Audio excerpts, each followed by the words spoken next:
नमस्कार दोस्तों, मैं अशोक सिंह चौहान, सहायक आचार्य इतिहास, राजकीय महाविद्यालय कोटपूतली। आज के इस वीडियो में हम राजस्थान में चौहान वंश के बारे में पढ़ेंगे। राजपूत राजवंश चौहान वंश में अगर हम देखें तो प्रारंभिक चौहान वंश शाकंभरी अथवा शपालदक्ष के चौहान वंश के रूप में जाना जाता था। यह शाकंभरी और शपालदक्ष का चौहान वंश ही कालांतर में दो शाखाओं में विभाजित हुआ, एक नाडोल के चौहान और दूसरे अजमेर के चौहान। नाडोल के चौहान वंश से ही कालांतर में जालोर के चौहान वंश का, सिवाना के चौहान वंश का, बूंदी के चौहान वंश का और कोटा के चौहान वंश की स्थापना हुई। उसके बाद अगर हम आज अजमेर के चौहान वंश की ओर देखें तो अजमेर के चौहान वंश से कालांतर में दिल्ली के चौहान वंश और रणथंभौर के चौहान वंश की स्थापना हुई। तो इस तरह से हम देख सकते हैं कि इस राजस्थान में जालोर, सिवाना, बूंदी, कोटा, अजमेर, रणथंभौर और दिल्ली के चौहान वंश, इन सभी का मूल कहीं ना कहीं हम शाकंभरी अथवा शपालदक्ष के चौहान वंश से ही दिखाई देता है। अब हम अगर प्रारंभ में चौहानों की उत्पत्ति की बात करें तो चौहानों की उत्पत्ति में हम सबसे पहले विद्वानों में चौहानों की उत्पत्ति के संदर्भ में थोड़ा मतभेद है। वो किसी एक मत का समर्थन नहीं करते हैं, अलग अलग विद्वान अलग अलग मत के समर्थक हैं।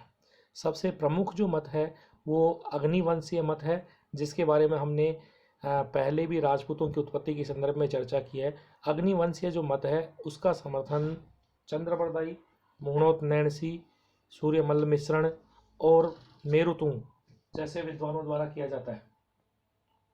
ठीक है, तो चंद्रबरदाई जिन्होंने अपनी पुस्तक पृथ्वीराज रासो में सबसे पहले इस मत का प्रतिपादन किया, उन्होंने कहा कि जब पृथ्वी पर आतंक बढ़ गया था, अत्याचार बढ़ गया था, तो उस समय ऋषि वशिष्ठ द्वारा आबू पर्वत पर एक यज्ञ किया गया और उस यज्ञ में 4 योद्धा निकले। उन 4 योद्धाओं में से एक प्रमुख योद्धा चौहान थे। इसी प्रकार इसी चंद्रबरदाई के इसी मत का समर्थन कालांतर में मुहणोत नैणसी ने, सूर्यमल्ल मिश्रण ने और आदि ने किया।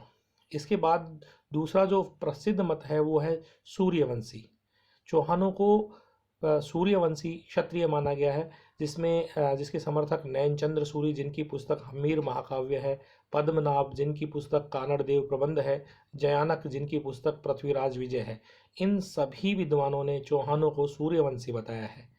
कुछ विद्वान और कुछ साक्ष्य चौहानों को ब्राह्मण बताते हैं, जैसे कि खुमान खा रासो और बिजोलिया शिलालेख से यह जानकारी मिलती है कि चौहान ब्राह्मण थे। जैसा कि बिजोलिया शिलालेख में हमें पता चलता है कि चौहान वत्स गोत्रीय ब्राह्मण थे, इसी आधार पर इनको ब्राह्मण कहा गया है। इसी प्रकार आशोपा नामक जो एक विद्वान है, उन्होंने कहा कि चूंकि चौहान जो है सांभर झील के चारों ओर निवास करते थे, इसलिए इनको चौहान चहुआन कहा गया है। इसी प्रकार कर्नल जेम्स टोड और विलियम कुक जैसे विद्वानों ने इनको विदेशी बताया।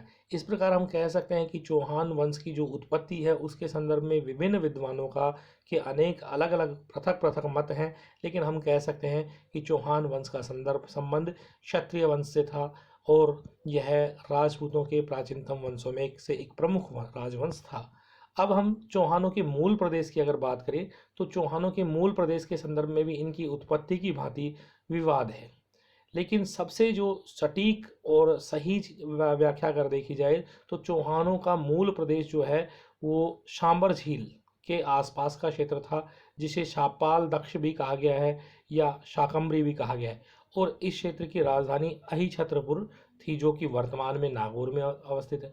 लेकिन कुछ अभिलेख और कुछ अन्य साक्ष्य इनके मूल प्रदेश में के बारे में अलग विवरण देते हैं, तथ्य प्राप्त होते हैं।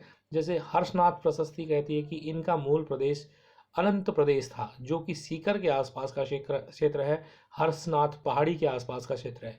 इसी प्रकार हम्मीर महाकाव्य और सुरजन चरित्र, हम्मीर महाकाव्य जिसके रचयिता नयनचंद्र सूरी थे और सुरजन चरित्र जिसके रचयिता चंद्रशेखर थे, इनके अनुसार संभवतया चौहानों का मूल प्रदेश पुष्कर के आसपास था। इस प्रकार ये अलग अलग मत हैं, लेकिन फिर भी हम कह सकते हैं कि संभवतया चौहानों का मूल प्रदेश शपालदक्ष अथवा सांबर के आसपास था और वहीं से कालांतर में चौहान अजमेर और अन्य क्षेत्रों में पहुँचे। धन्यवाद।